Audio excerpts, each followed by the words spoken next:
Welcome to the seventh Science and Christianity class.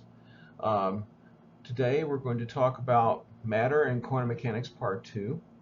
I'll just read kind of our key verse or verses for today from John chapter 1, verses 1 and part of verse 14.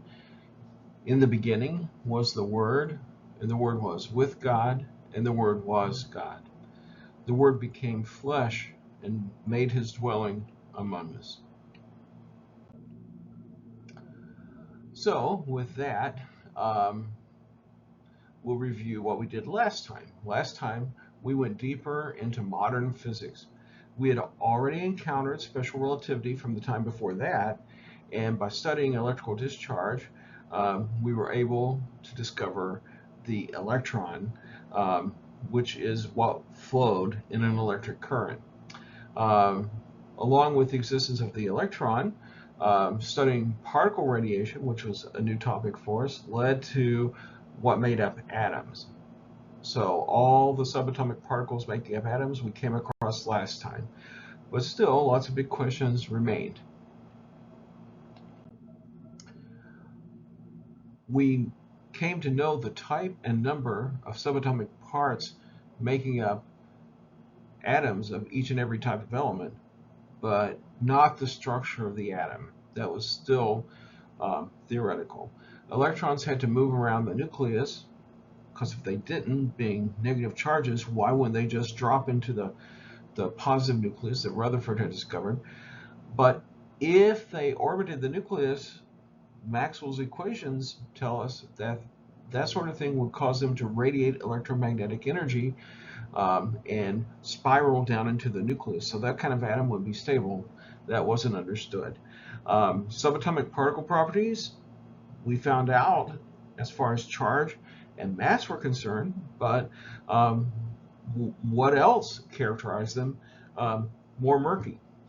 And the rules of chemistry, which have come a long way, and the observations about different types of materials having different spectra, giving off different wavelengths of light, not explained. So lots of questions remain. As far as forces go, um, still it's on our radar that gravity is just so much weaker than the other fundamental forces, and now we have four of them.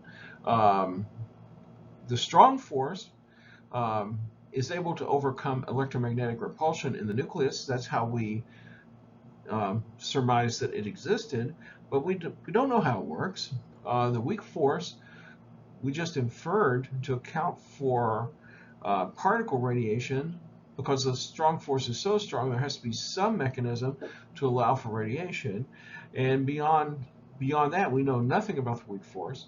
And still, when it comes to familiar forces, namely gravity and electromagnetic forces that we've um, been seeing for quite a few of our lessons now, um, those are still bothersome because there's no known mechanism for them either.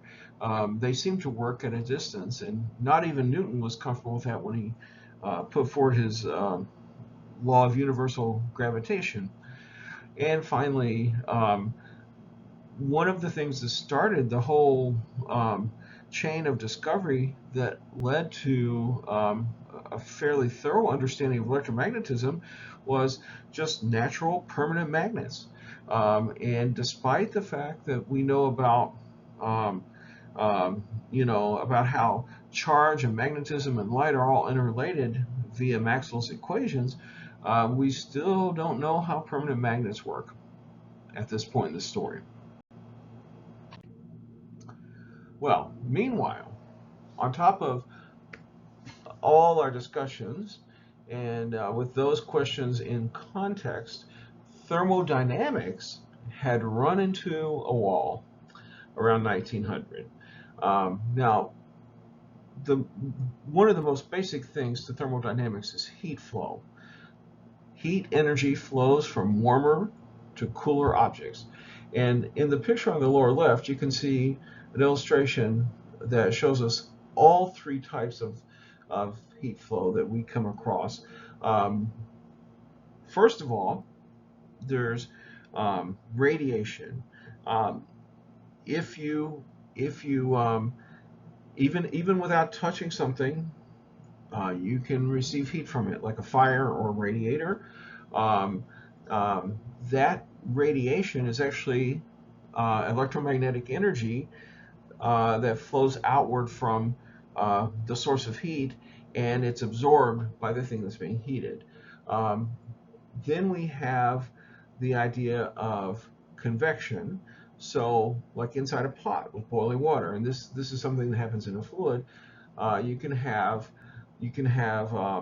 uh, some parts of the water getting hotter, like the part near the heat source, getting hotter, and then it will tend to become less dense and rise and cause the cooler water to fall. Well, that kind of churn naturally tends to mix the hot and the cold water and puts them into contact where they can exchange heat through the third mechanism, conduction, which is illustrated in the picture.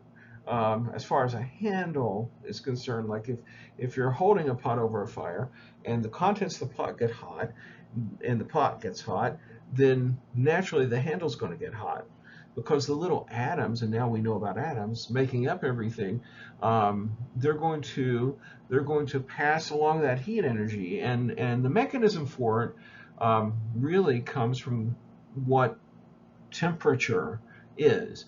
Um, Temperature at this point is understood to be um, something that emerges from all the little motions that are happening at the molecular and atomic level in a particular substance. So, like in boiling water, all the little water molecules bouncing around and vibrating have heat energy. When they make contact with um, something, then their excitement, all their motion, all their jiggling will cause whatever they come into contact to jiggle. Or likewise, the pot of boiling water and the handle.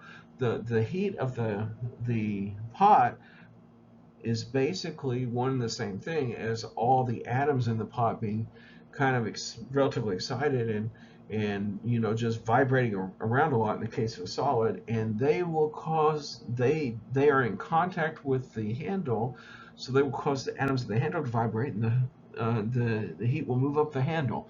So that's conduction. Well, all that's well and good, but what thermodynamics was having a problem with is understanding the first of those really well, the radiative heat flow, the kind of heat flow that happened because of electromagnetic radiation or electromagnetic rays, like from a radiator or fire causing something to warm. They wanted to understand how to uh, really analyze that situation, how to model it with mathematics, and to understand it thoroughly. And it was a little bit tricky. Clearly, because we're talking about electromagnetic radiation, uh, Maxwell's equations have something to say, so we can use those to help. But the modeling turned out to be a little bit tricky. And um, the reason is because real objects are made up of various kinds of materials, different kinds of atoms and molecules, and they do radiate electromagnetic energy. And that's not just a fire, that's like, you know, our human bodies or um, electric light bulb, anything that has any heat energy whatsoever radiates electromagnetic energy because all those atoms are made up, we now know this, of charged particles, and all those atoms bouncing around, all those charged particles moving around and then changing their motion as they hit each other or their container wall. Um, that that that that causes acceleration of those charges, which radiates electromagnetic energy according to Maxwell, and usually, often at normal temperatures, it's in the infrared. So the thing about real objects is, while they do radiate electromagnetic energy, they don't radiate evenly across the entire electromagnetic spectrum, but only at certain wavelengths because they're made only of certain materials. And we know that atoms, and we could just as well talk about molecules, all have these characteristic wavelengths that they radiate at. some things have a lot of wavelengths they radiate at, but still not all of them. So as far as scientists were concerned, they thought it would be really nice to be able to analyze a model that was a perfect absorber of every wavelength. They wanted to kind of have the, kind of a generalized case to apply math to, and so they could come up with general, like general equations and everything, and then the extent to which an actual physical object fit that assumption, the better those equations would work. But they wanted to do that, to have a perfect equation. And by the way, in thermodynamics at this point, it was known that the more perfectly a body absorbed a particular wavelength, also the better it emitted at that wavelength. So, like something that absorbed particular wavelengths and warmed up, when it was warm, would radiate those same wavelengths to the same extent. Okay, so they wanted to have a body that perfectly absorbed and emitted across all wavelengths. And maybe we could look at that picture to the right. Could it kind of be like a blast furnace with a hole in it? I'll try to explain. That turned out to be just the thing. They termed this a black body. This was their idealized perfect body to analyze radiative heat flow with. And the reason they called it a black body is they wanted it to perfectly 100% absorb all light or UV or infrared or whatever electromagnetic radiation was hitting. They wanted to absorb it completely, meaning if you looked at that thing, it would be dark, it would be completely dark, no reflection whatsoever. You would not be able to see any reflection from such a thing. And so this was kind of like a theoretical construct for them. It was something that would absorb all electromagnetic waves. And indeed, we can picture a furnace cavity with a hole. So when you think about it, it's a little clever. A hole is like the perfect absorber of any kind of electromagnetic radiation. There's nothing stopping it. A hole is just nothing, right? So any kind of electromagnetic radiation would tend to want to go through the hole. I mean, the hole itself cannot reflect it. Now, it turns out that in this case, the hole is connected to, like a furnace, right? And the actual ability of that furnace to absorb the energy that's coming through the hole would determine whether or not the energy in effect is received into the chamber. So the hole itself wouldn't stop it, but if the wavelength can't fit into the furnace, it won't be able to go in either. So with a physical furnace, what determines whether or not it can receive the energy coming in from certain wavelengths of electromagnetic radiation, it depends on whether or not those frequencies kind of resonate inside that chamber. Now, maybe that's not a word we usually think of when we're thinking of heat, but I'll try to explain what I mean. Remember, when we're talking about heat energy, we're talking about electromagnetic waves like infrared radiation or any others for that matter. And like if we look at the bottom, it shows us various vibrations on a string. Now this is much larger than a guitar string. You can see a person there for scaling, and so it's pretty long string of whatever type they've got vibrating. But basically, there are certain modes of vibration that work that are kind of stable vibrations on a string of a given length. In the case of the string, because it reflects off the whatever that anchor point is on the wall near the bottom of the picture, it turns out that half wavelengths, that any any wavelength where half the wavelength is equal to the string, meaning the total wavelength is equal to from the distance from the string to the wall and then back to the person, that's going to be able to produce what we call a standing wave. In other words, it can just vibrate at that frequency and kind of retain energy. And of course, in real life, there's friction and this and that. Eventually, it'll tamp down. But that's a fundamental wavelength that causes the string to vibrate, or the string will resonate at that frequency. And then we see that you can go to one wavelength, having a wavelength that's equal to the length of the string, and then having on the last picture, the one to the right, you've actually got a wavelength that's equal to 1/2 the distance of the string.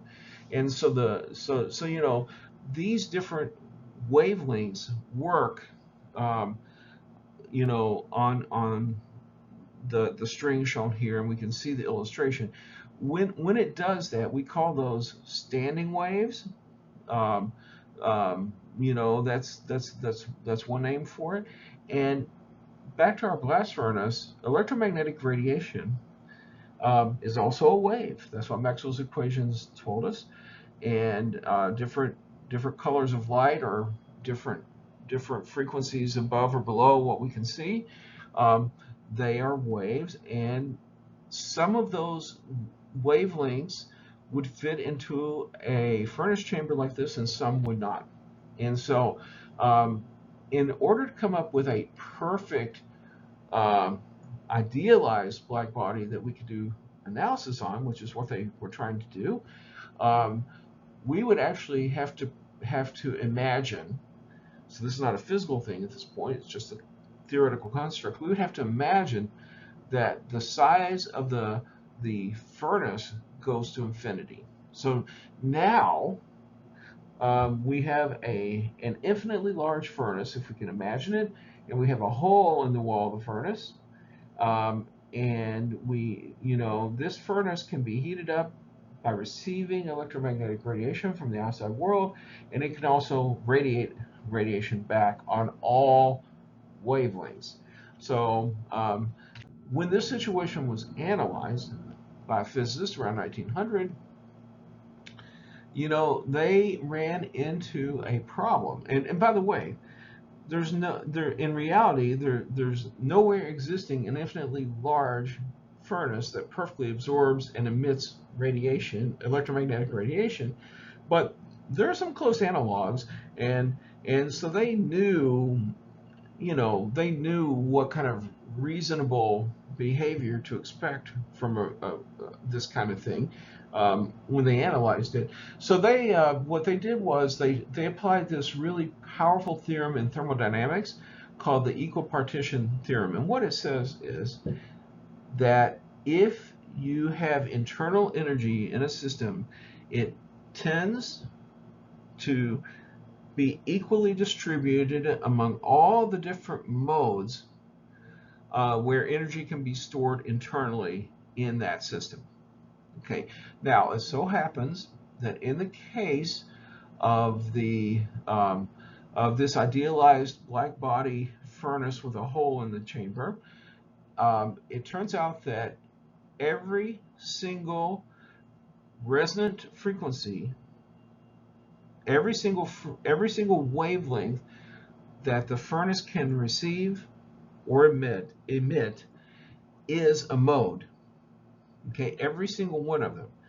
So when you analyze what would happen if the furnace was at a higher temperature than its surroundings, because its surroundings are also radiating electromagnetic energy, and the furnace is receiving new energy through the hole, but the furnace is also giving energy off. Well, because the furnace is hotter than its surroundings, it would be giving off more energy through the hole back to the outside. And the problem when they analyzed all this with the physics they understood at the turn of the century was, gee whiz, this thing, because the energy is spread out among all the different modes, and there are infinitely many wavelengths that get smaller and smaller and smaller. In other words, the frequencies get higher and higher and higher, and the wavelengths get smaller and smaller and smaller. And those things would almost be capable of immediately radiating out so much energy from the furnace that it would just right away come to the same temperature as its environment. In other words, it would lose its heat almost immediately. And that just wasn't realistic.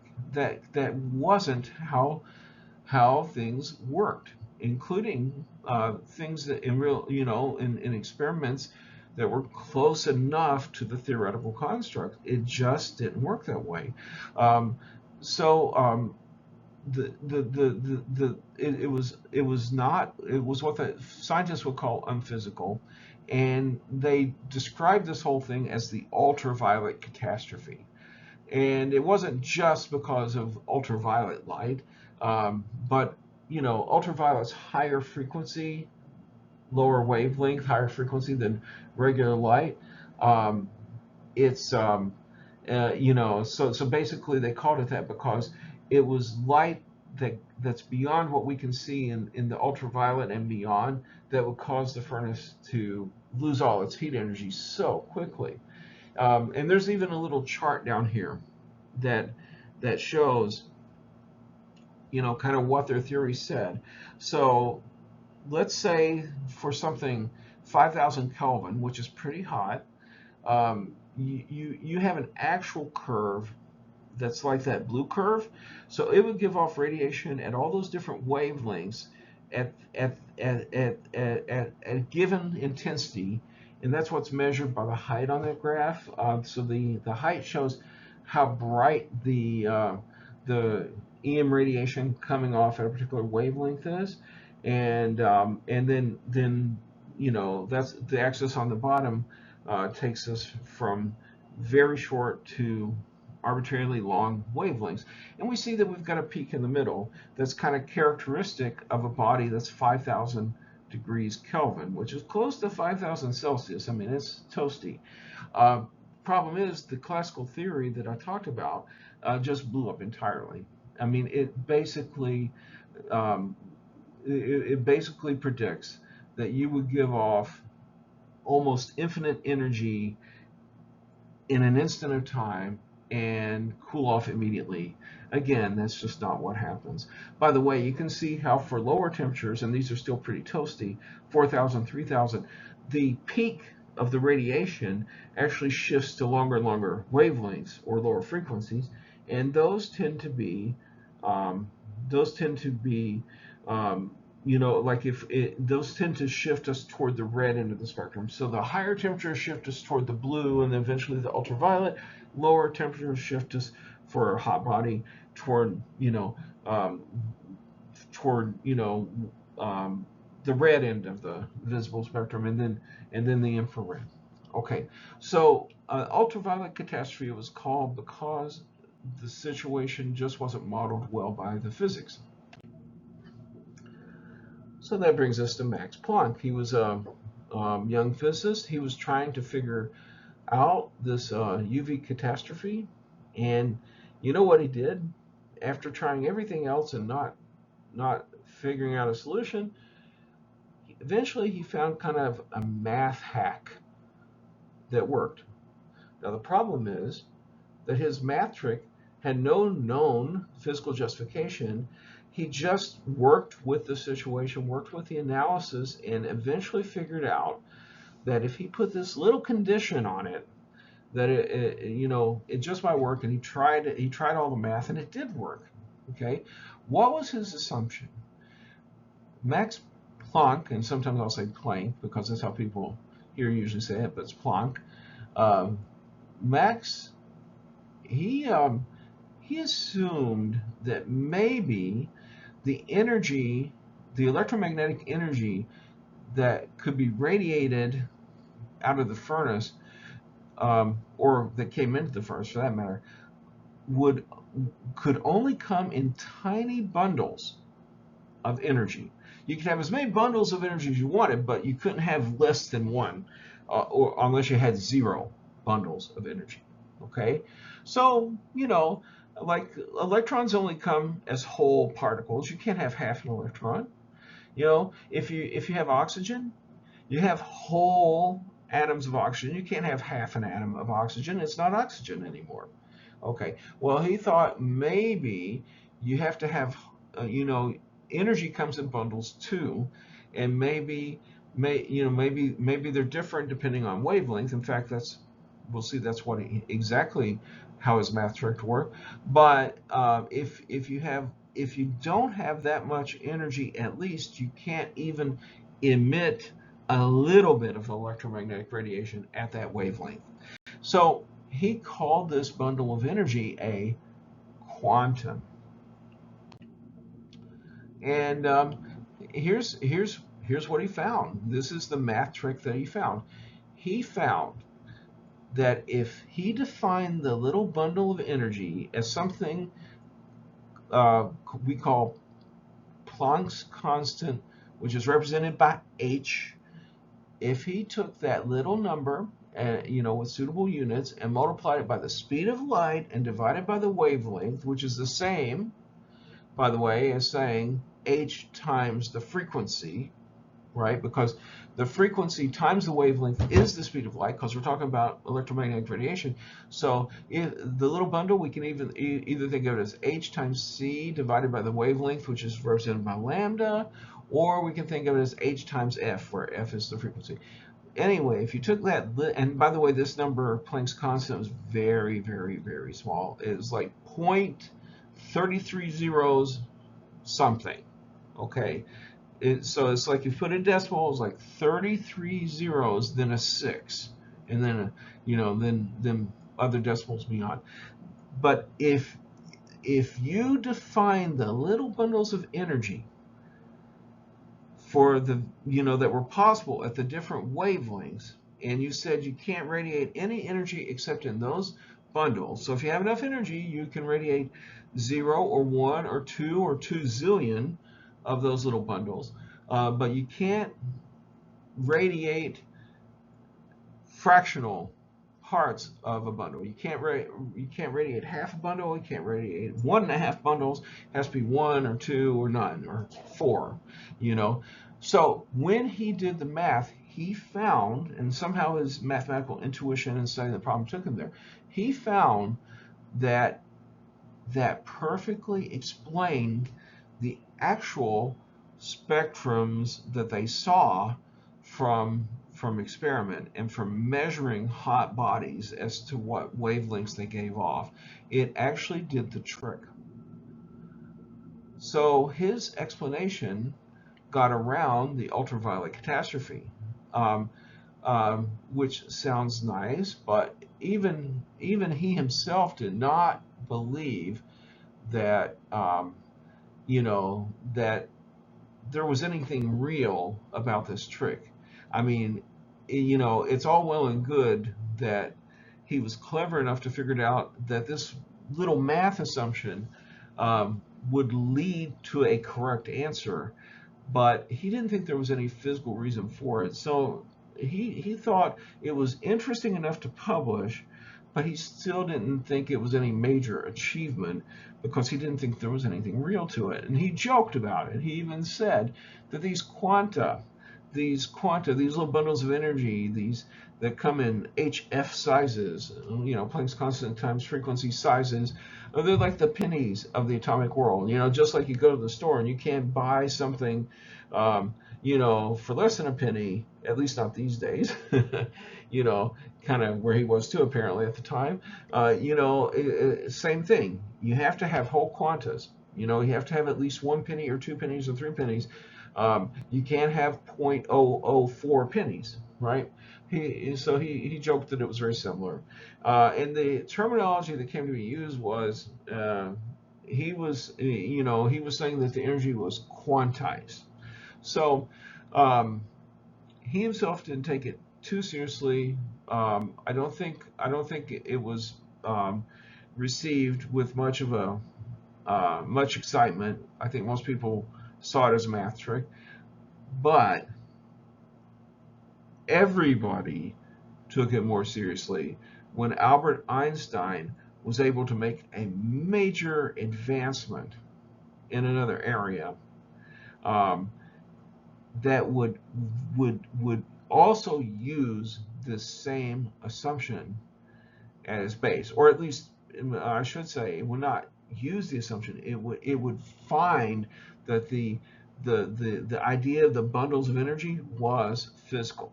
Okay, so eventually Planck came to be remembered as the father of quantum theory. He would continue to participate as quantum theory developed.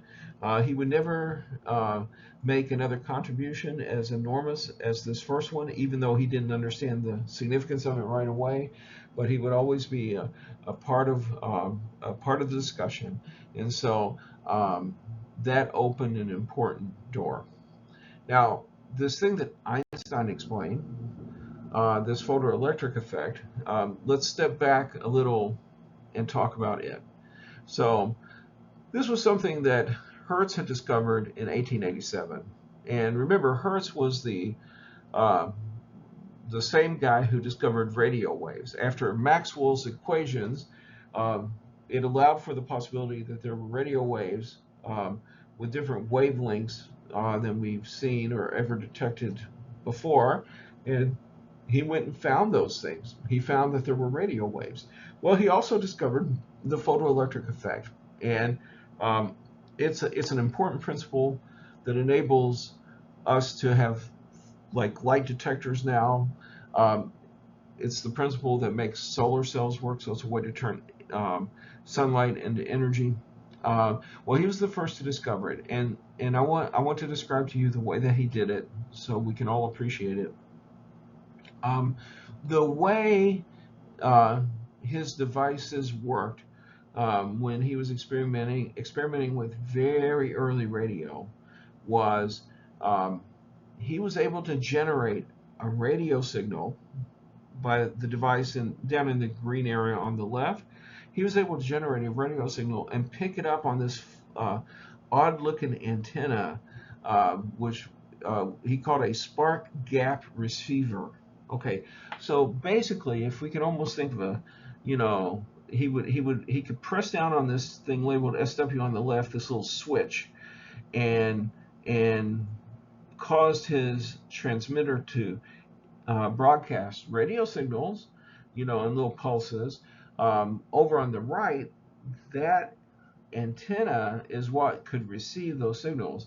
And I want to talk you through how it worked. If you look at the little gap, the antenna, it kind of looks like a cross, and it's got this coil of wire around the kind of like a halo around the cross, this big coil.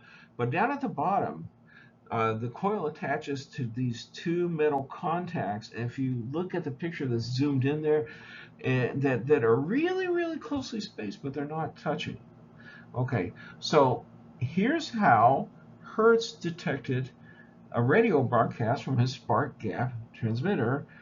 He would actually see little sparks in his spark antenna, in his spark receiver. And he would see them right at the very bottom there.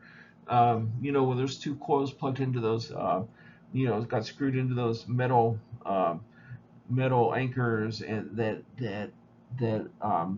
each came almost, they protruded out from there toward each other, almost touching, but not quite. And so when radio waves were detected, he was able to see a little spark there.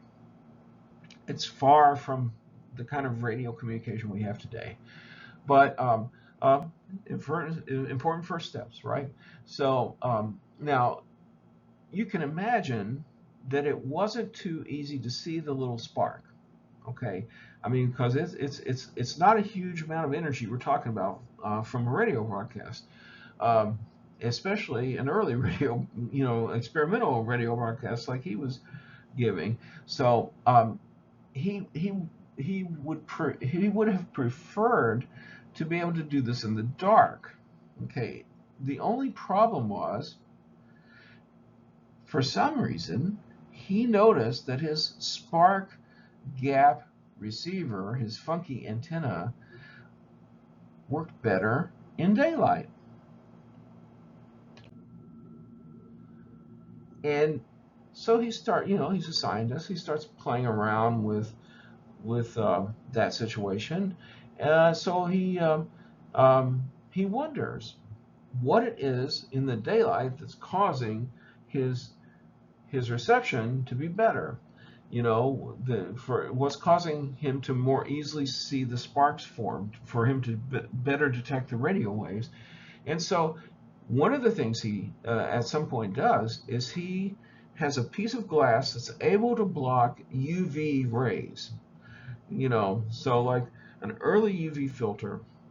And when he uses that kind of glass, it's just like he's in the dark. He can't see the sparking.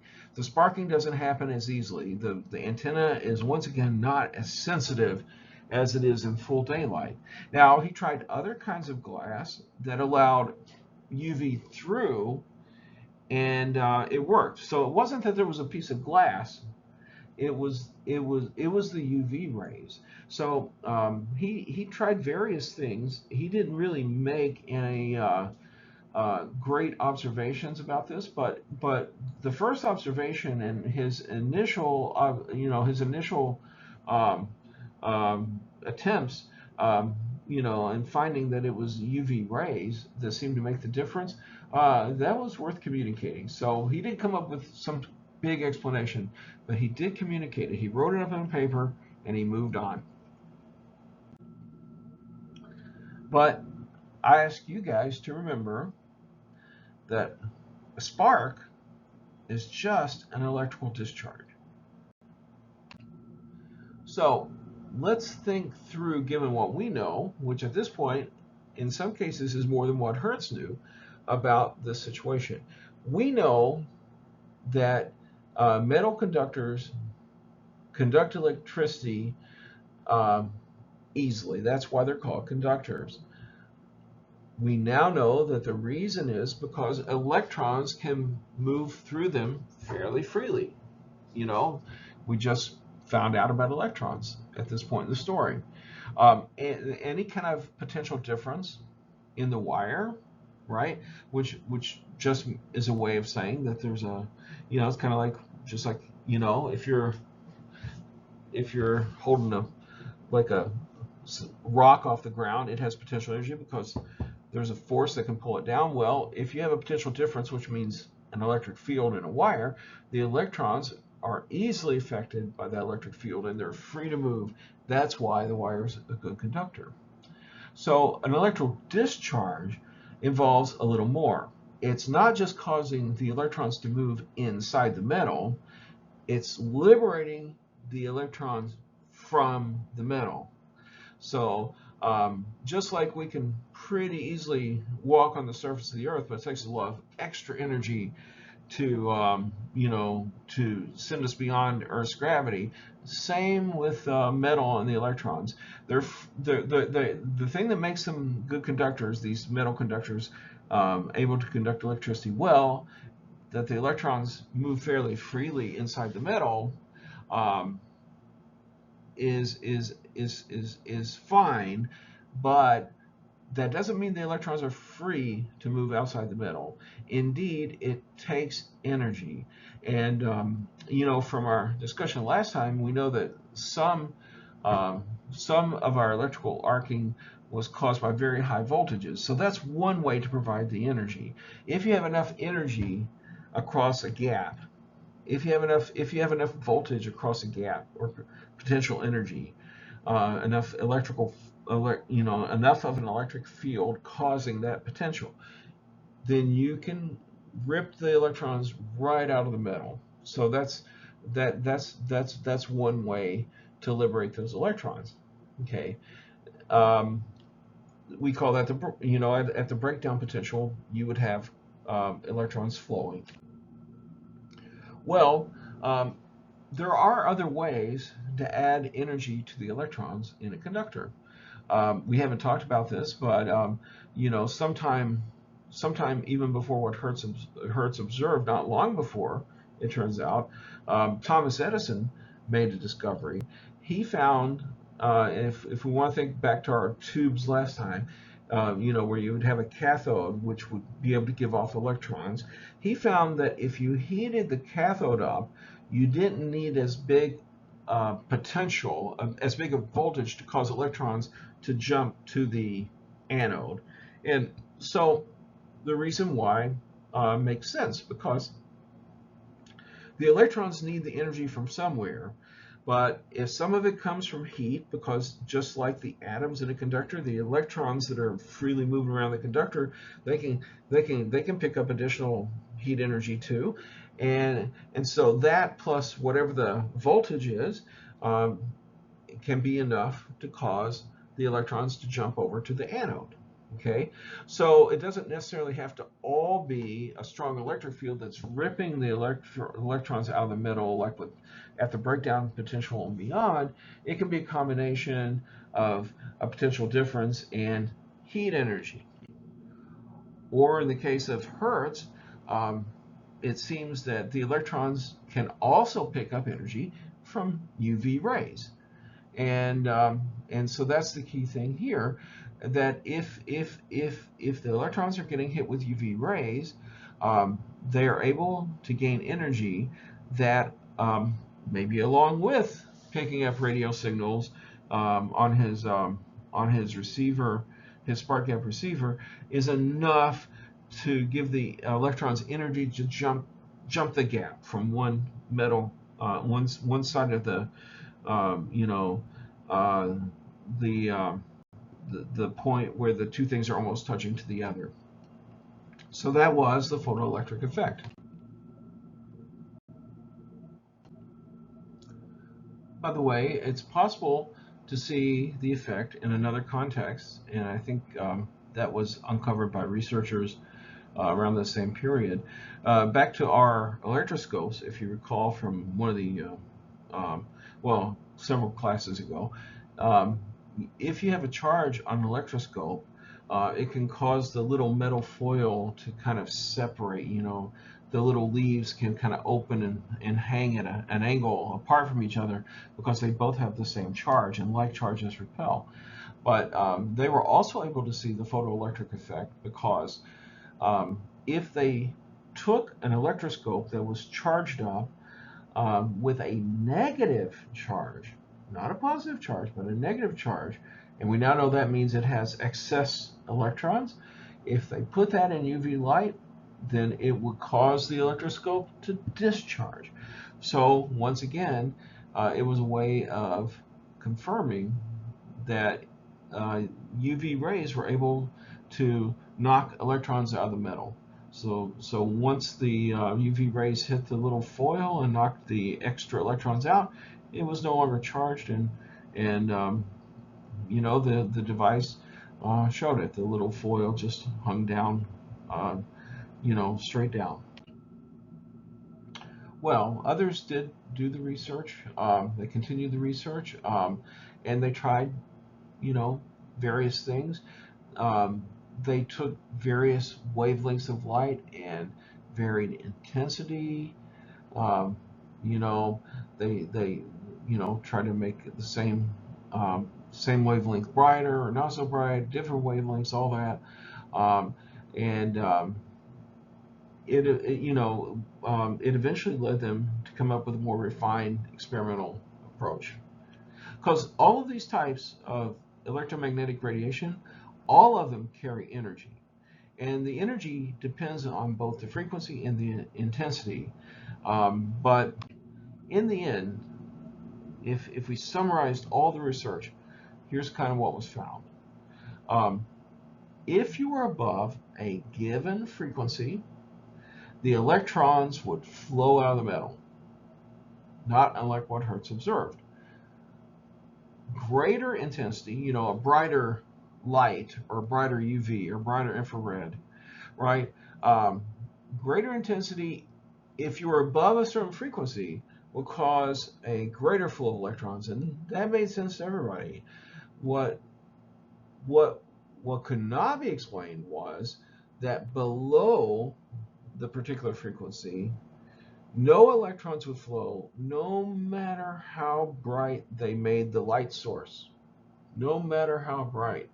And that was confusing because they knew that the electromagnetic wave still carried energy, and with enough intensity, they can make the energy that it carried as high as they wanted to make it, but it was never enough to cause electrons to flow.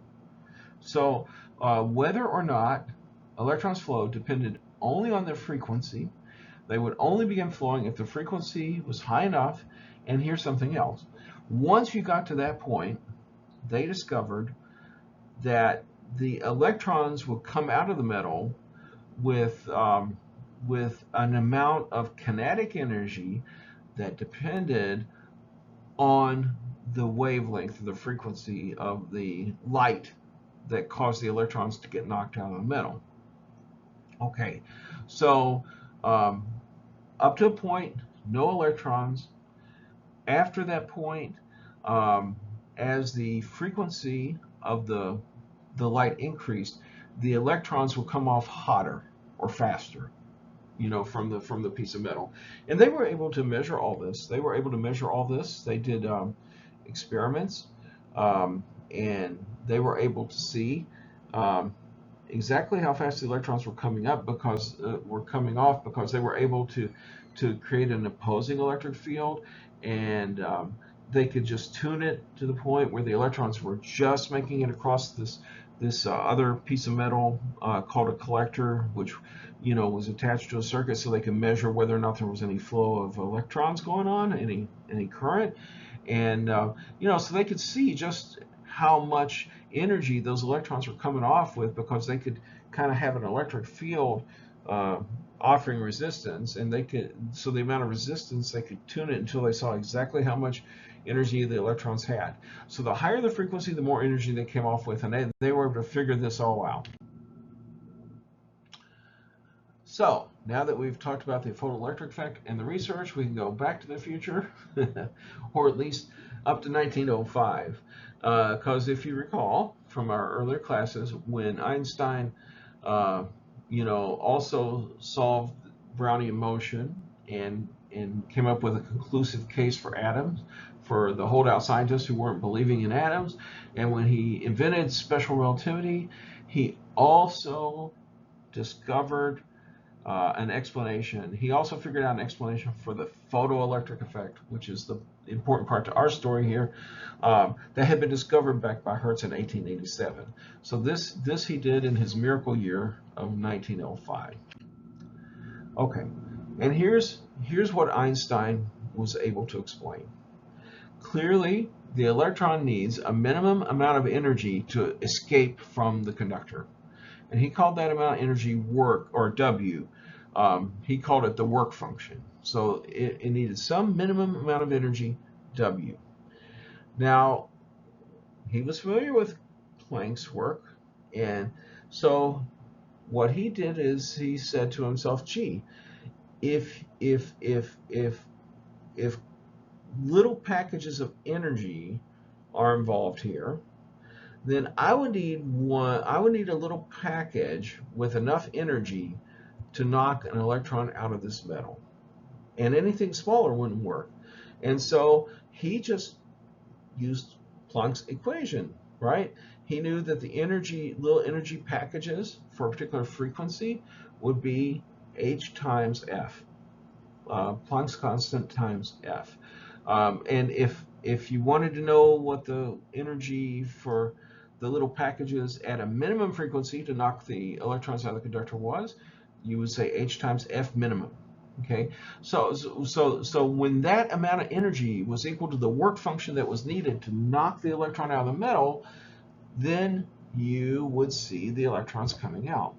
Okay, and again, it was known that that these electrons will come off with more or less kinetic energy depending on the frequency. So beyond the minimum frequency, the total energy the electrons would have absorbed would be h times f, again, Planck's equation.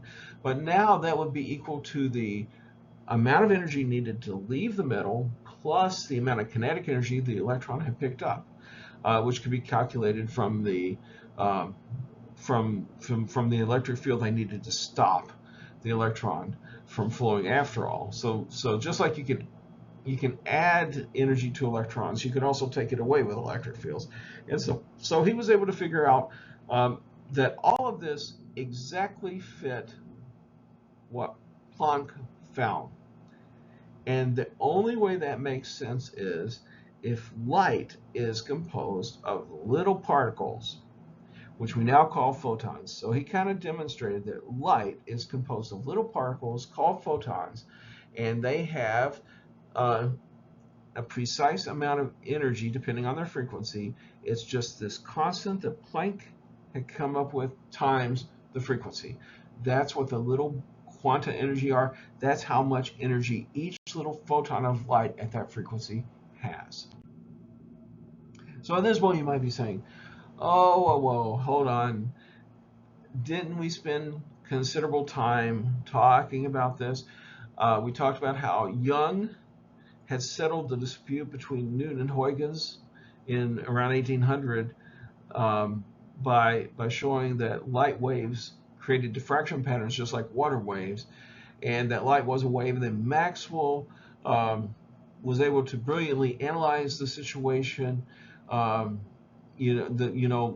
combining everything that had been figured out about electricity and magnetism, and show that light waves were in fact electromagnetic in nature and were waves. Okay, and are we now saying that that was wrong and that Newton was right instead of Huygens? Well, not exactly. In fact, maybe, and the big surprise here is both Newton and Huygens were right. Light is an electromagnetic wave. Okay, light is an electromagnetic wave, and you can have water waves too. But even though you have water waves, the water is made up of little molecules, little pieces of water that are very, very tiny, and you still have water waves. So maybe electromagnetic waves are like that. They are waves, but waves of electric and magnetic fields, but they are made out at a very fine level out of these little tiny bundles of energy called photons. That appears to be the case. So with all that, now we jump back to the future, and we can go all the way to 1913. So we meet here a young physicist named Niels Bohr, and Niels Bohr was very motivated to explain these particular absorption and emission spectra of these different kinds of materials, atoms or molecules, but especially atoms. So hydrogen is shown there, and so he no doubt was inspired by Planck and by Einstein's explanation of the photoelectric effect, which was able to show that Planck had discovered a real thing. And so he thought, well, gee, he's a bright young man and a bright young physicist, and he figured out that if he used a similar math trick to Planck, that he could explain the spectrum. And I'll tell you what he did. He assumed that electrons had perfectly circular orbits about the nucleus. Sounds like we're talking back about the solar system in the days of Copernicus, doesn't it? But he assumed that the electrons had circular orbits about the nucleus. Okay, that's where he started with his model. And he decided that, and he observed that if he assumed that the angular momentum of an electron would have to be some integer multiple of Planck's constant divided by 2 pi, okay?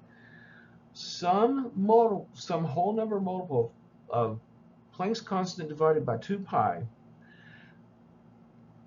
that the energy levels that the electrons would have, calculating, like the potential they would have depending on how close they were to the nucleus of an atom, that would explain the spectrum to a pretty good degree when it came to hydrogen. And eventually they found some other atoms would kind of work that way too.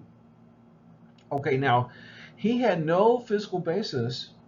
He had no physical basis for thinking that you could only have certain quantized values for angular momentum. Okay, but the light had only certain quantized values for energy, so he thought maybe I could have only certain quantized for angular momentum. By the way, angular momentum, we didn't talk a lot about it, but it's like momentum, which is mass times velocity, except it's also times radius. So like if we calculate the angular momentum relative to the nucleus, it would be the distance to the nucleus times the mass times the velocity, and that's a conserved number. Just like there's conservation of momentum, there's conservation of angular momentum. And so that depends on how fast it's going in orbit and how far it is from the atom. And so there are only certain orbits that would work. It couldn't just be any old where because it's just like the planets in the solar system. They go around the sun at a speed that causes them not to go further from the sun, then the sun can pull them back, and also, but not so slow that they actually fall inward toward the sun. There's a balance. So when we say that angular momentum is quantized, what we're also saying is, hey, there are certain places where you can have an orbit and an orbital speed that just so happens to be consistent with one of these multiples of h over 2 pi. So it's not any old place the electron wants to be. It's only these places. So he showed that if angular momentum was quantized, so you could only have those orbits around the atom, you could come pretty close to explaining the spectrum. The idea was that in order for an electron to give off a particular quantum of light, a particular photon of light, it would have to be at a higher energy level. Like, say, in the picture you see, bottom left, you see there's an electron at the n equals 3 energy level, meaning its angular momentum is n times h, or 3 times h divided by 2 pi. It's able to fall back to the second energy level, n equals 2, if it gives off the energy difference between them, because we have conservation of energy, and that energy difference between them would have to be equal to h times the frequency of the light. Now in the picture it says hv because I got the picture from someone else.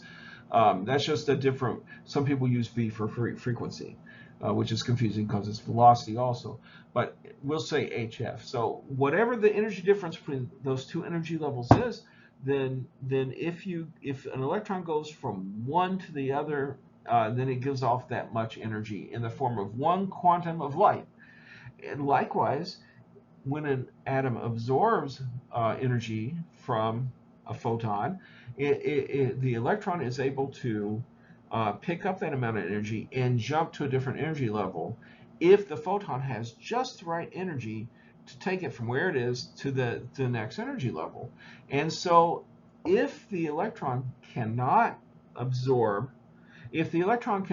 go from where it is to another valid energy level, then it's unable to absorb that quantum of light.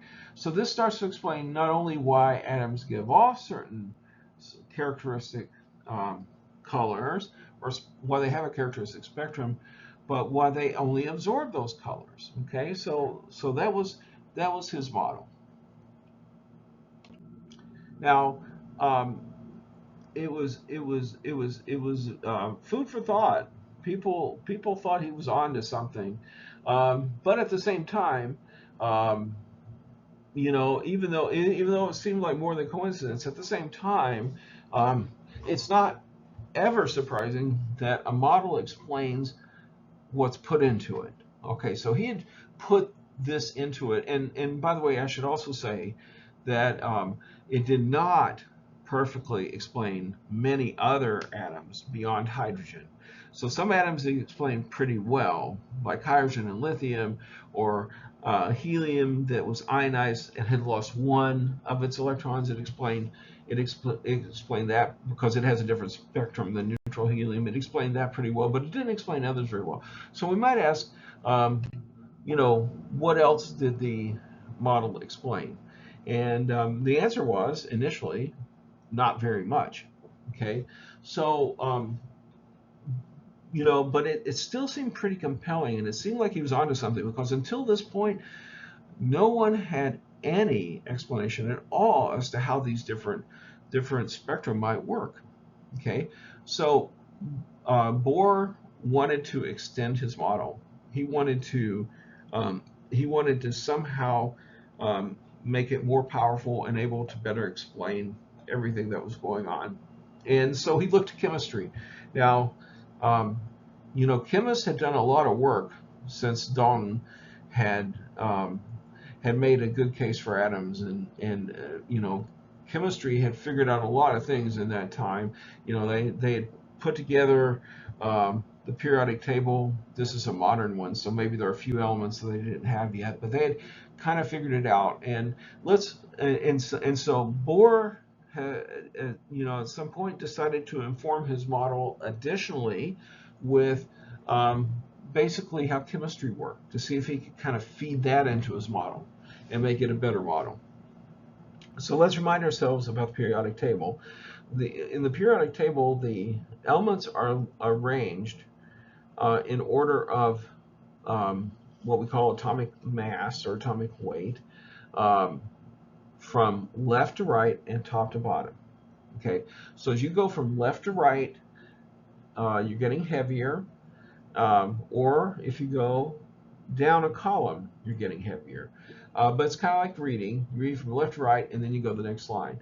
So hydrogen is the very lightest element, and these things are generally measured in some sort of atomic mass unit, which is kind of like one hydrogen, the mass of one hydrogen. So hydrogen is 1.0. That's the number in the upper left-hand corner.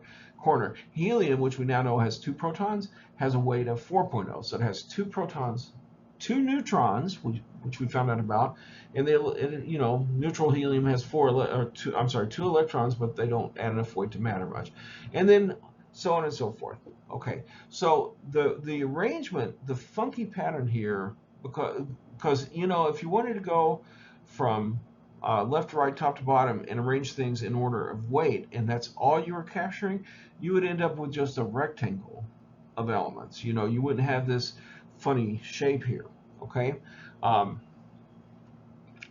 the reason it's arranged this way, if you recall, is because they did want it in order of weight, yes, but they wanted to put elements with very similar chemical properties. In other words, that reacted in similar ways in chemical reactions. They wanted to put those elements in the same columns. Okay, so that's how the periodic table is arranged, and so they did, and so the periodic table not only showed them the different elements, not only showed them the different weights of the elements, but also was kind of like contained basically a summary of how these elements would react with one another if you knew how to look at the table. And what chemists had come up with at this point, um, that was very helpful in understanding reactions, generally speaking, was something called the octet rule. And that's a little bit of a misnomer in a way, and I'll explain why as we go. But basically, atoms seem to like to have, um, they seem to like to add up to 8 electrons in their highest energy level. Okay. Now, of course, they didn't think of it as an energy level. They used to think They used to think of atoms as cubes, and so a cube has 8 corners. And so they thought, this was theory up until Bohr. They thought that these cubes, these atoms were kind of, their electrons would be kind of arranged at the corners of cubes, and then they could kind of connect on those corners or along the whole side, depending. And so that's kind of how they pictured these things working. But because a cube has 8 corners, they called it the octet rule. And basically, they said that an atom wants to have all the electrons it can have at 8 corners. Okay, so an atom will want to, or let me rephrase. An atom will want to have one electron at each corner to be really happy. And electrons don't really have emotions. They're not really happy or sad. What they mean by saying that is there just seems to be a pattern that that atoms like to have 8 electrons, and if they don't have 8 electrons, then they react with other things to try to obtain those electrons. So they saw when elements combined into compounds, chemical compounds, that they were sharing electrons at those corners, and that's kind of what connected those atoms together into molecules. Okay, so Bohr knew all this, but he has a model, and he wanted to try to incorporate the same kind of thinking in his model. So I'll shift the periodic table, and I'll tell you what he did to his model. Okay, on the right over there, I've put the row counts. Okay, so we have a number of columns and rows here, but I wanted to count up each row. How many elements are in each row? So the first one's hydrogen and helium, 2. The next one's lithium, beryllium, all the way through neon. To your right, that's 8. If you count them up, the next row, same number, 8. Sodium to argon. The next row has 18 because there's a whole bunch of green little element squares in the middle there. There are 10 of those, 18. The next row, again, 18.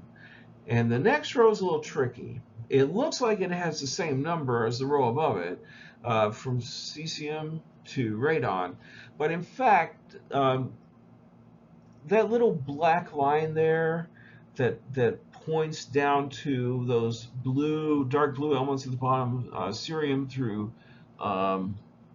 lutetium, or what is that? Well, can't quite read it. There's ytterbium, then Lu. Those really ought to be pictured up there. Okay, the chemists just didn't want to make the table too wide, and so they kind of tuck these lanthanide, and then there's another row that does the same things. The second row of dark blue elements called the actinides. Those actually are supposed to fit right there. So you'll notice that the periodic table also starts with 1 hydrogen, 2 helium. That's the atomic number, the number in the bottom of each square. And if you get down here to the first blue line, the light blue line, on the top part of the periodic table, where it goes cesium, barium, and then you get the dark square. You notice it goes 56, 57, and then 72. Well, what you're supposed to do is kind of mentally put in those elements 58 through 71 up there. So if you count those, the next to the last line in the colorful part of the periodic table has 32 elements, and finally 32 elements again. So what Bohr did is he said, why do you have these row counts? And he wanted to somehow have his model explain that. So what he proposed, and again, he's just taking the situation as he finds it. What he proposed is that, well, in my model, I have these different energy levels that electrons can be at, where they have the right amount of angular momentum. And by the way, these energy levels by many people are also called electron shells, so we can call them energy shells or electron shells. He said maybe there's room only for so many. right, in each shell. Because otherwise, maybe all the electrons would just be in the lowest possible energy shell. Why not? They can give off a photon. They could all fall down to the very lowest shell that's possible.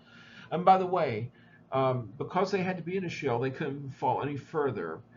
And they could only, and so that's why he thought they were, um, that's that that but things will tend to give off energy if they can, because they don't need any help to give off energy. They can just do it.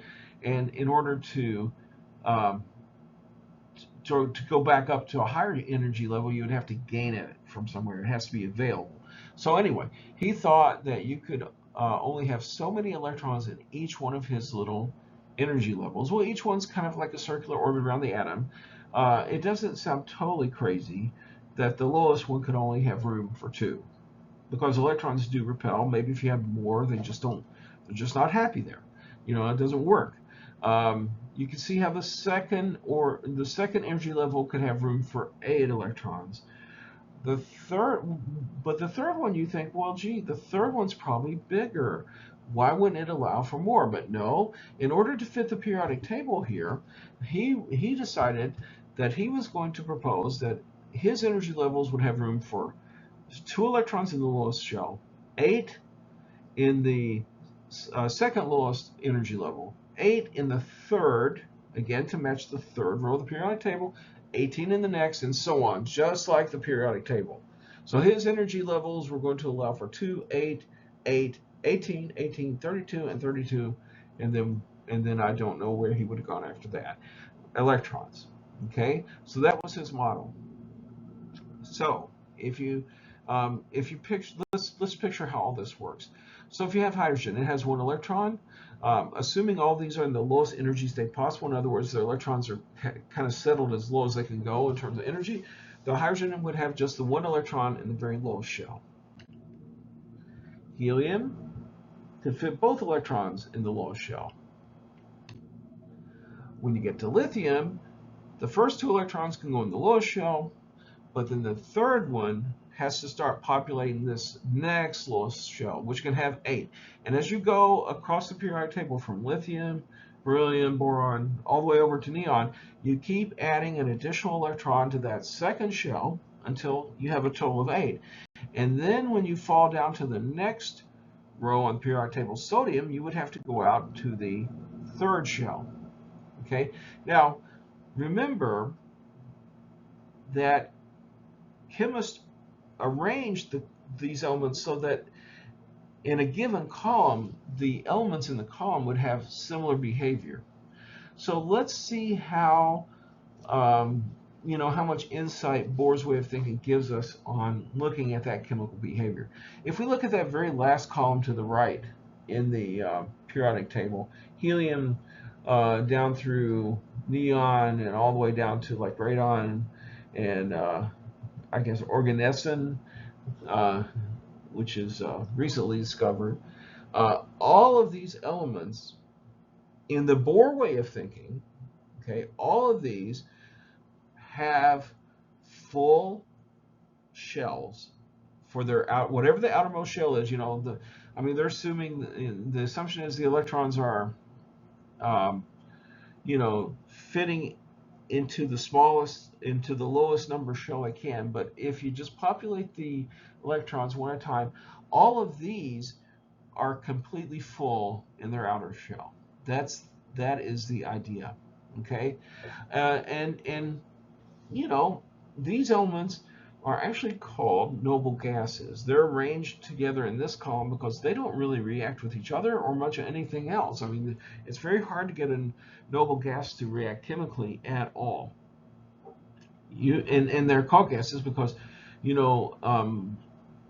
at almost every temperature, they're a gas and they're called monatomic. They're not molecules. It's individual atoms that aren't tied to any other atoms, just bouncing around, and that's what forms the gas. Okay, so these elements are fairly non-reactive. They have full shells.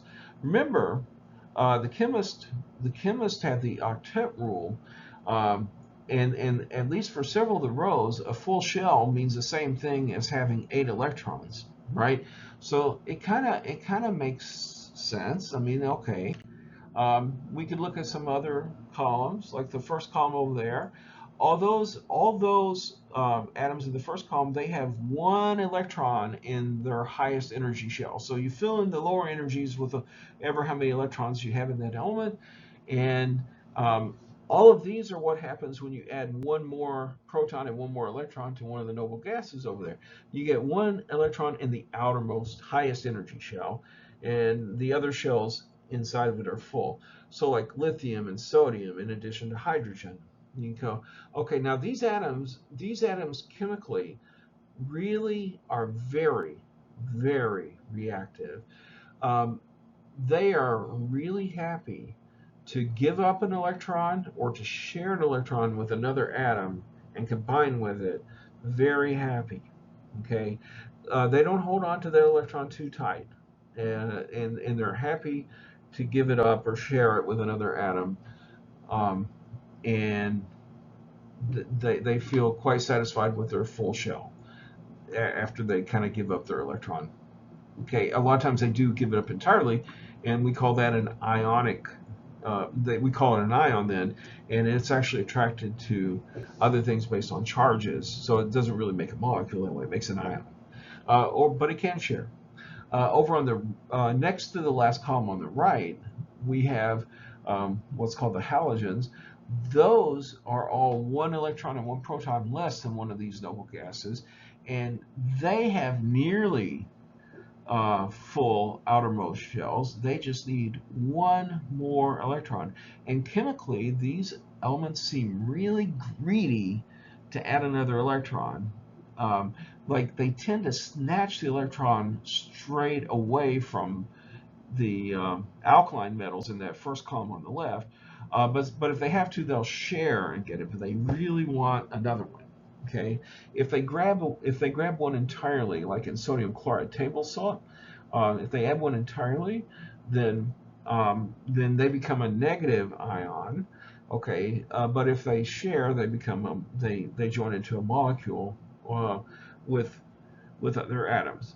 But they're very greedy for one more. They want to get to a full shell. This is just empirically what chemists had discovered from their experiments and everything. So, in terms of how these things work, if we looked at some specific examples, if we take a lithium atom and a chlorine atom, um, what would tend to happen is the chlorine would be so greedy for the lithium's electron, its outer electron, they would just snatch it, okay?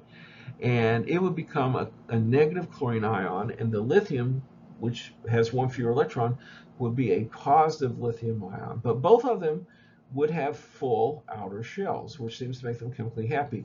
And they would both then attract each other because now you've got a positive and a negative charged thing. But instead of instead of a proton and an electron attracting, or you've got a positive lithium ion and a negative chlorine ion attracting, and they tend to clump together, alternating into these crystals, at least at normal temperatures. And that's where, well, actually, it's not. This is not table salt, sodium chloride. This is, but very similar, lithium chloride. Let's say we have two nitrogens. Nitrogens both have um, 5 electrons in their outer shell, but their outer shell can hold 8. So both nitrogens would really like a total of 8 electrons in their outer shell. Okay, so they actually share with each other. Each nitrogen shares with the other 3 of its electrons. So they still kind of are satisfied. They have by sharing that way, they have a total of 8 electrons in their outer shell, 3 of which are shared with the other nitrogen, and so they feel satisfied. I mean, if we could, kind of treat them like they have feelings again. So that kind of summarizes how chemistry works. And so you have typically, like in the atmosphere, we have 78% nitrogen gas around us. It's all N2. It's like what you get when you take two nitrogens and you allow them to combine, and this is how they naturally combine into what's called diatomic molecules of nitrogen. If you take two hydrogens and an oxygen, the oxygen has 6 electrons in its outer shell, but it could hold 8. And there are two hydrogens that have 1 electron in their outer shell, which is the lowest shell, and the hydrogen can hold 2 in its outer shell, so it would like to have 1 more. The oxygen would like to have 2 more. So what happens is each hydrogen shares its 1 electron with the oxygen, which kind of reciprocates and shares one of its electrons with that hydrogen. So the net is each hydrogen has either its own electron or one that is sharing with oxygen, and each oxygen has 6 electrons and 2 additional that it's sharing with each of 2 hydrogen atoms. And so they all end up with full shells. And that's how a lot of chemistry works. So 2 hydrogens plus an oxygen, that gives a molecule of water, H2O. Carbon is pretty special because if we look at carbon, it actually has 4 electrons in its outer shell, and it's capable of holding 8 in its outer shell. So here's an example of carbon combining with chlorine. Carbon wants to share 4 electrons. It wants to obtain 4 more electrons. It shares 1 electron from each chlorine, each of 4 chlorines, so it gets the 8 it wants. And the chlorines, which all want 1 more, each of them are sharing 1 of the carbon's electrons. So an example, and while we're there, I should point out that because carbon can share with so many atoms at once, carbon becomes a big building block. Large, complicated molecules can be formed out of many atoms if you have a backbone of carbon enabling all those connections. So an example would be a protein. Now, this probably looks like a jumble, but here's a representation of a simple protein, because they can be even more complicated. And if we zoom in, can you guess which one represents the carbon? Well, if you notice all the chains holding the thing together, most of those are red. Okay, the carbons are in red. If we look at those little round ones, many of them have 4 connections. Like the dark blue ones are actually hydrogens. So like if you look at the ones near the upper left on our zoom in picture, you see that there are carbons that attach to 1 carbon on either side, and then they also attach to 2 hydrogens. If we look almost straight up where that green one is, which is a nitrogen, and then just a little left, there's an oxygen there. There's a carbon there that has shared 2 electrons with an oxygen that wants 2, and it's also sharing with another carbon and a nitrogen. So this is how a lot of the complex molecules making up life works. This is how they combine. And all this stuff that we're talking about is decent chemistry. A lot of chemistry works this way. But in the end, Bohr's model really doesn't predict anything new that works. Okay, so he was able to incorporate the facts of chemistry into his model to some extent, but the model didn't give us anything new back out. So it's hard to say that his model's correct in that regard. Okay, eventually, in trying to push the model further, Bohr and another scientist named Sommerfeld would try various things, like they would replace the elliptical orbits, the strict circular orbits with elliptical orbits and everything, and they could explain other things if they did those things, but their models ended up being inconsistent, and they never achieved a really cohesive, broad picture of how atoms really were in terms of structure. So it wasn't correct ultimately, even in its energy levels and how they work, but it wasn't totally wrong either. As we go further, we're going to see that there are similarities in what was eventually uncovered. But what it did do very successfully is it helped illustrate what any complete model of the atom should hope to do at a minimum. It should explain the spectra given off by the different elements. It should explain the chemistry that the different elements participated in. It should naturally come out of the model. And if it didn't, it probably wasn't a very good model. And so it was an important model, and easily the best model we've had so far. And it totally set the stage for two major discoveries. And the first we're going to get to right now. But as is usual in our class, we have to take a small step back to make sense out of it. De Broglie, he was a French physicist, was in part inspired by the Bohr model. And he had an interesting question. De Broglie, I know it looks like De Broglie, but it's De Broglie. De Broglie thought, well, gee, if a wave, like an electromagnetic wave, can be a particle, like a photon, why not the other way around? Why can't a particle be a wave? So it's just the converse, right? So that's a modest enough suggestion. I mean, but then if you start thinking about it, it seems kind of silly, okay? Because waves are arbitrarily large. Think about water waves on Lake Michigan. You can have waves that spread across vast areas of the lake, and you can just have a whole pattern of waves coming in. Sometimes you can just see them, and so the wave can be spread out over a big part of the lake. The idea that a particle, right, something that's basically in one place, something very, very tiny and small, could be made up of a wave, that's difficult to understand. How could that be?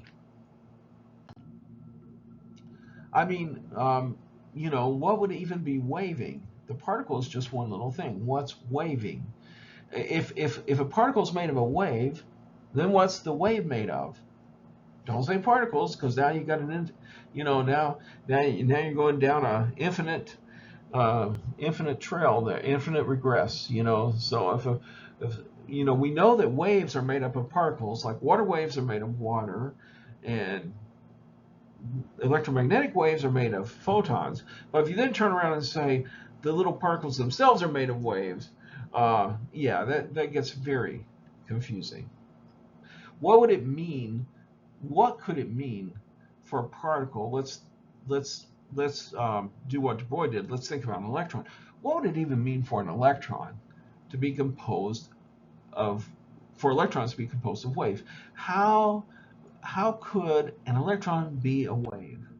And I've tried to make a picture here, and it's not a great picture. So on the left, we have a water wave, and I'm just kind of showing artistically. There are many more water molecules in this. I'm just kind of showing that a water wave is made out of a bunch of water molecules.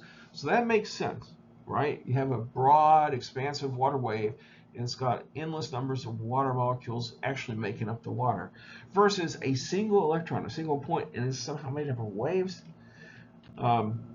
That's probably the gnarliest picture yet in our class, and it's something that looks more like a virus than a physics explanation. Okay, so De Broglie's idea that since waves can be made out of particles, that maybe a particle is a wave, is a stretch of the imagination.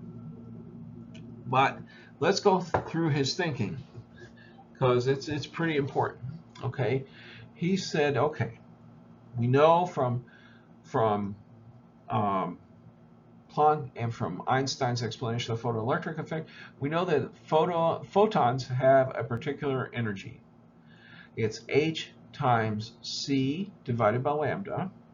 Okay, and if we rearrange that, we can solve for lambda, and we get lambda is h times c divided by e, where e is the energy of the photon. So the wavelength of a photon is lambda. That's what's traditionally used to represent a wavelength, lambda. It's Planck's constant, h times the speed of light divided by the energy in the photon. Okay?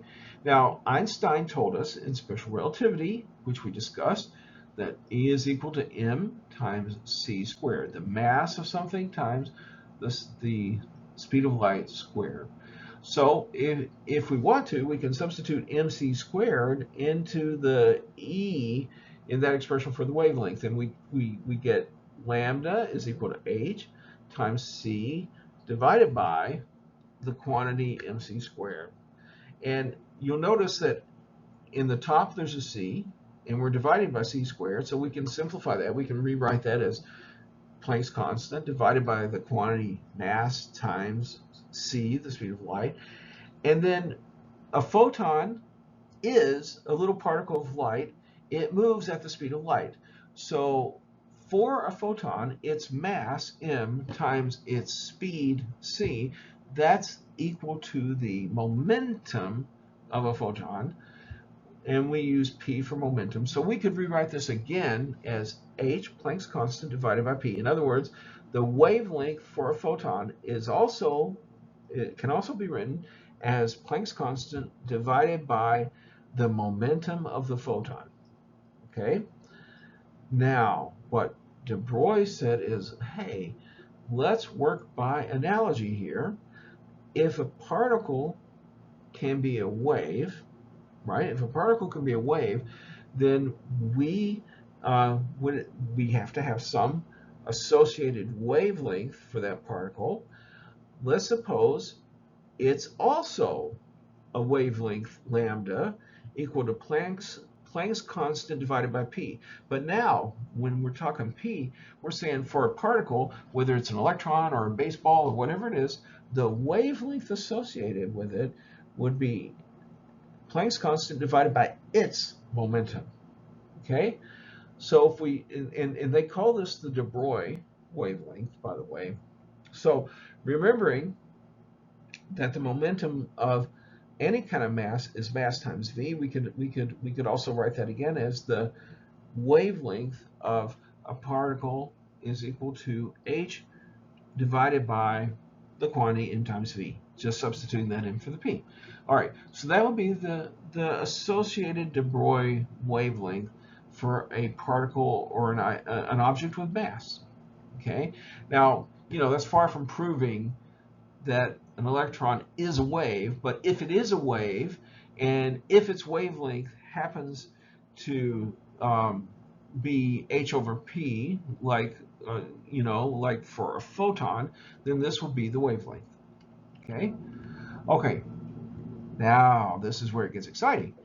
He found that for an electron in an energy level in Bohr's atom, like any of the energy levels, so like the nth one, whichever one it is, he found that for it to have the proper amount of angular momentum, right, that its orbital path length, which was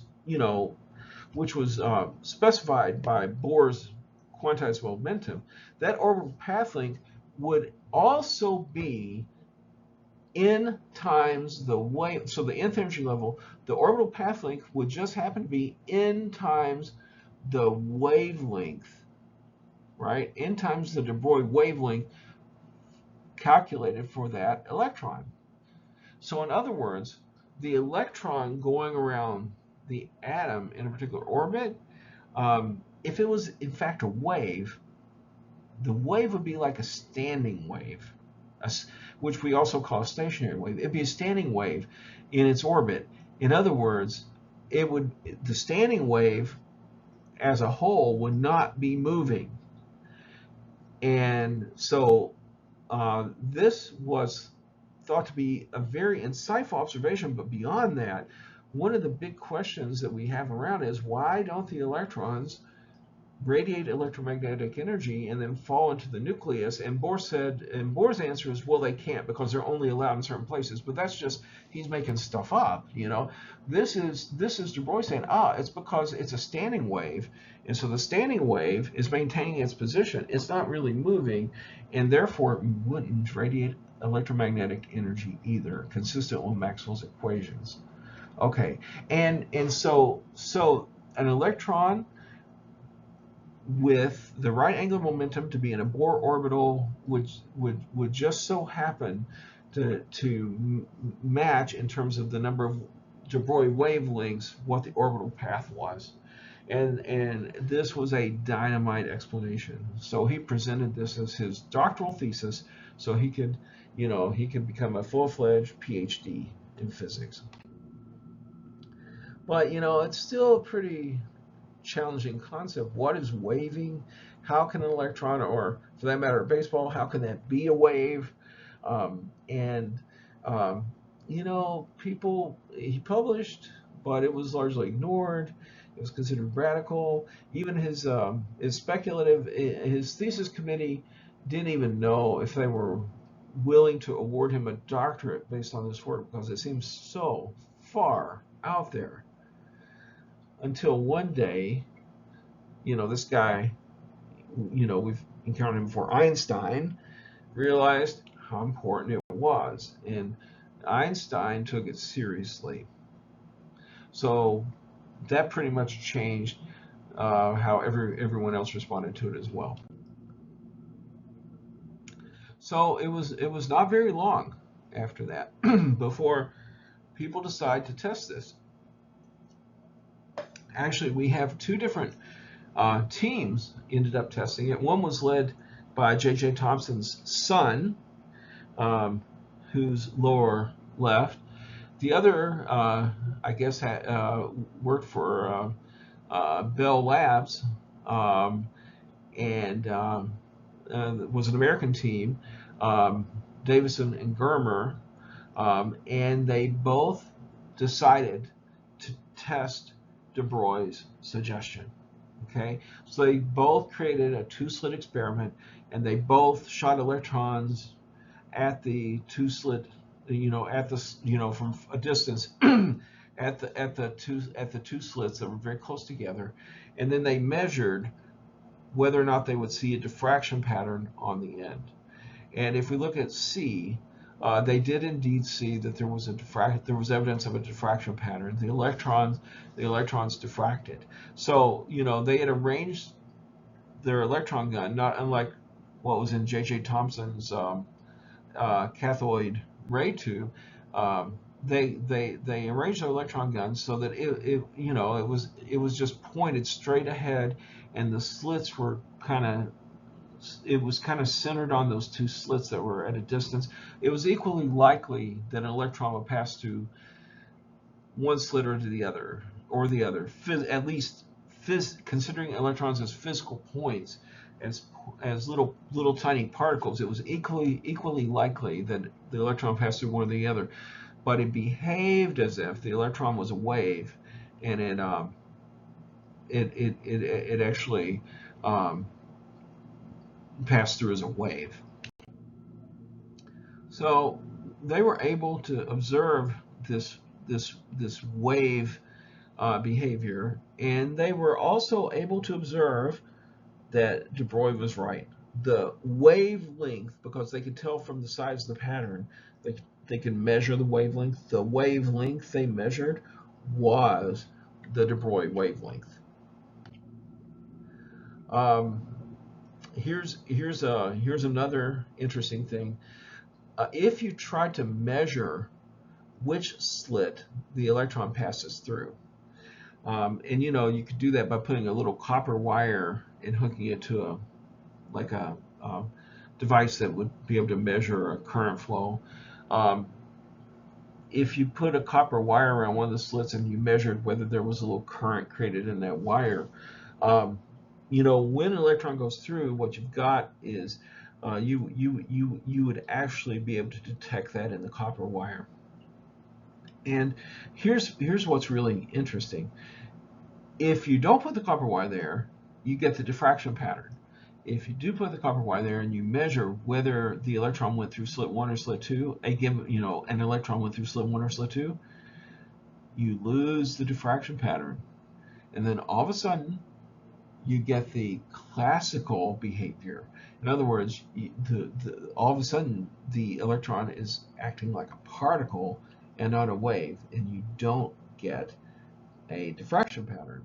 So it's kind of like if you treat the electron as a classical particle, the results you get are consistent with a classical particle.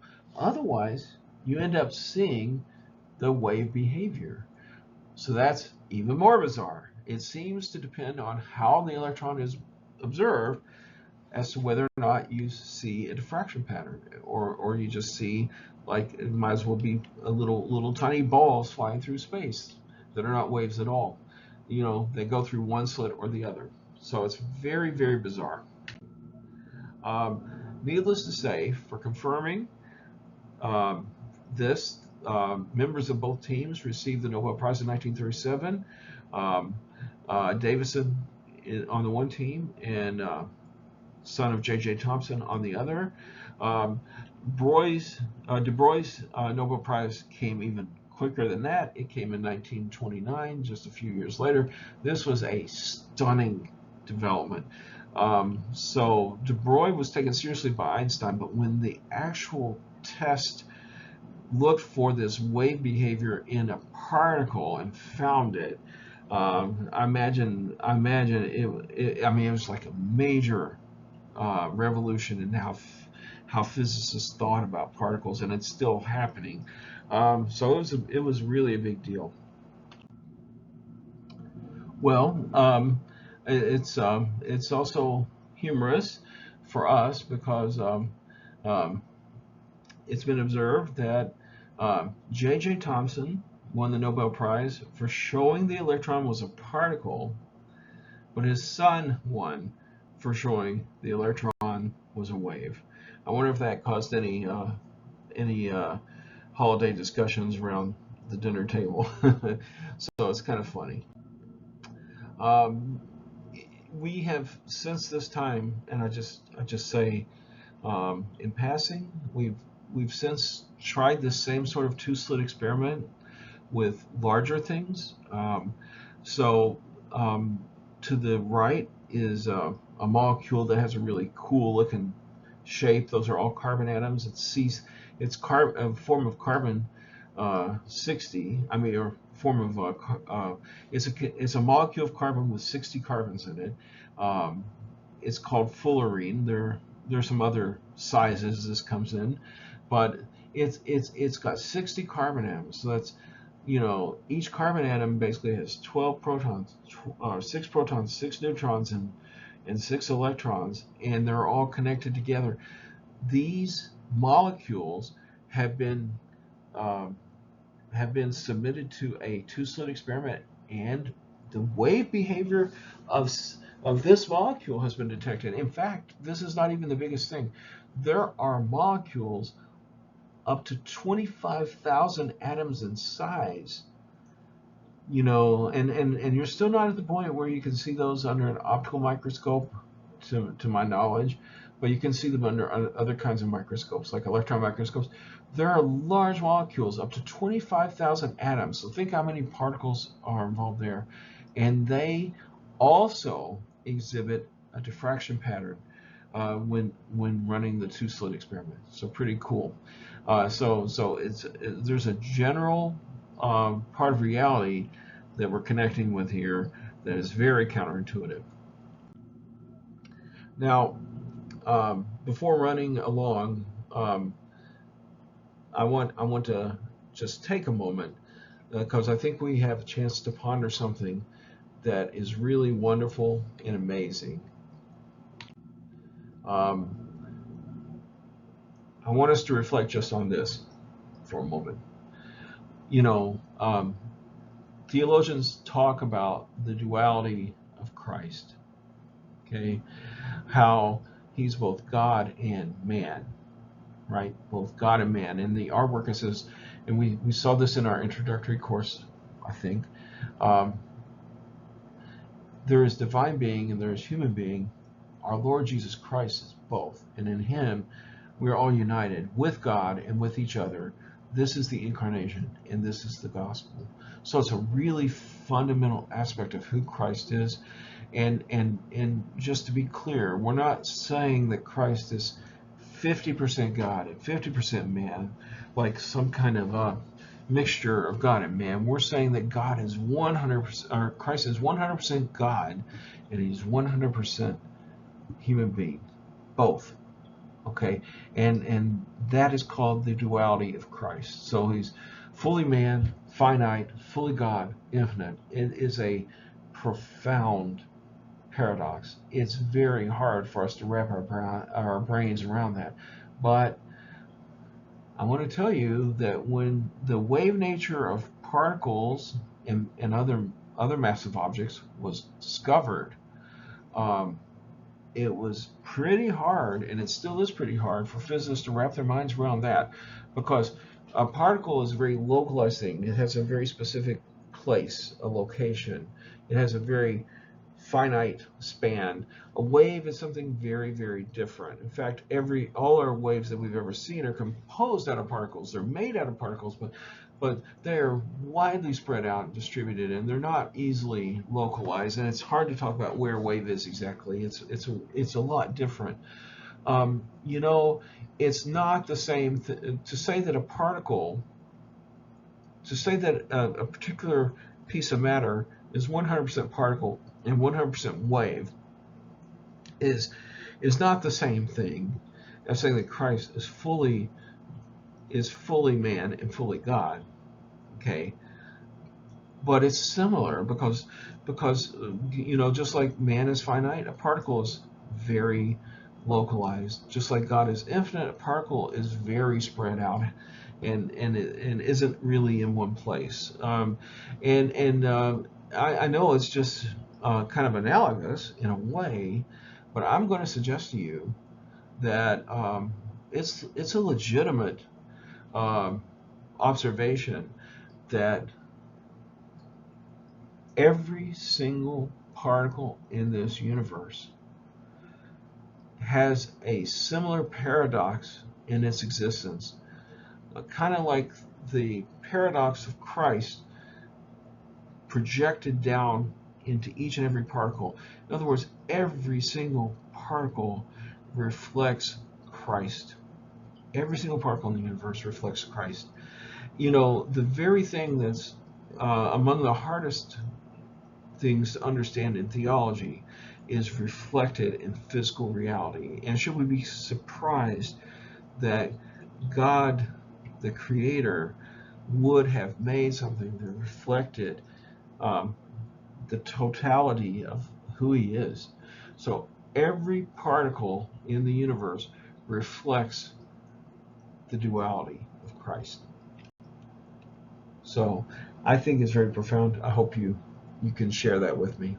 But moving on, um, before we um, end here, I want to just say that Bohr continued to be a really important figure in quantum mechanics, as did Planck. Bohr's model evolved.